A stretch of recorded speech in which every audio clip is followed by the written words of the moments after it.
印度国防参谋长空难身亡，中国、巴基斯坦也都表示了哀悼。这位比平拉瓦特将军到底是被谁干掉的？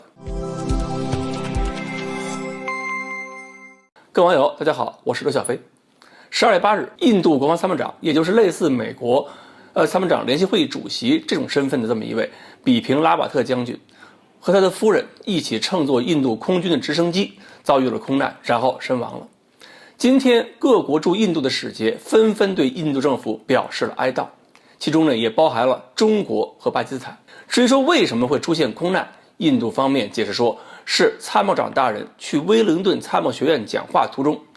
飞行距离呢已经快到学院了，距离学院还有10分钟航程的地方，由于遭遇了天气原因导致撞山。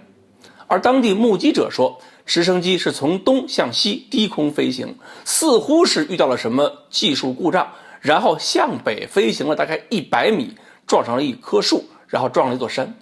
并且坠毁前有2个人从直升机上直接跳了下来，一个是飞行员，一个就是这位国防参谋长拉瓦特，只不过他跳的时候并不包含他的夫人。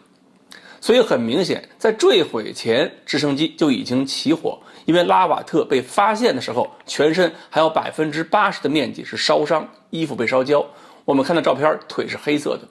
所以暂时还不能明确拉瓦特到底是摔死的还是烧死的，或者2个伤都很致命。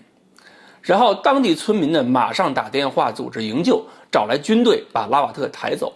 通过视频呢，我们也能够看到，等军队赶到之后，士兵们把拉瓦特抬走时用的是一块彩色的布，没有担架。据称坠机地点距离这个国家公路虽然只有500米距离，但是很显然救助不算及时，因为上山的道路条件很差，尤其是不能通行摩托车。关于直升机的故障呢，一开始我还以为拉瓦特搭乘的是印度产的这个 ALH 北极星直升机。2008年呢，这种直升机曾经出口给厄瓜多尔卖了7架，后来因为故障损失坠毁了4架，其中1架是在接总统路上坠毁的，差点把总统也带走。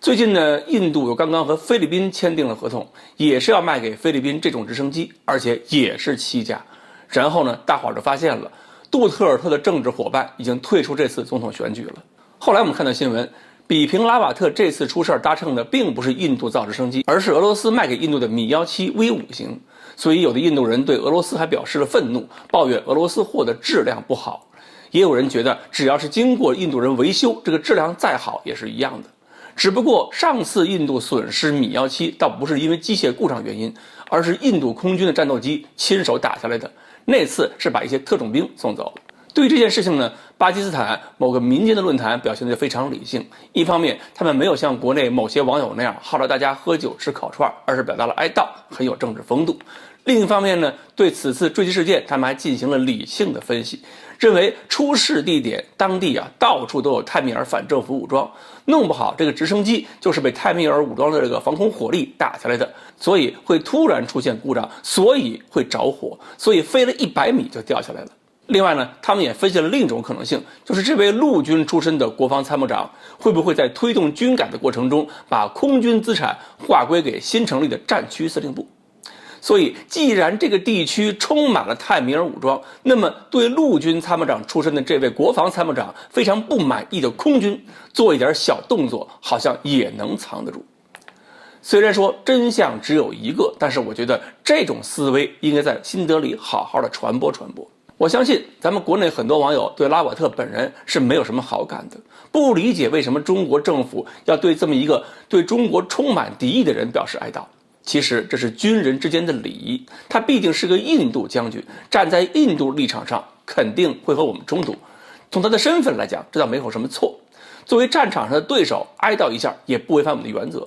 而且大家也要想一想，拉瓦特将军生前曾经说过，只要他还活着，就不允许中国战胜印度。最后他不还是用实际行动来确保自己信守承诺了吗？好，关于这位印度国防参谋长的死，我们可以自选方式自行哀悼。今天的话题呢就聊到这里，欢迎大家继续关注我们的栏目，我们下期再聊。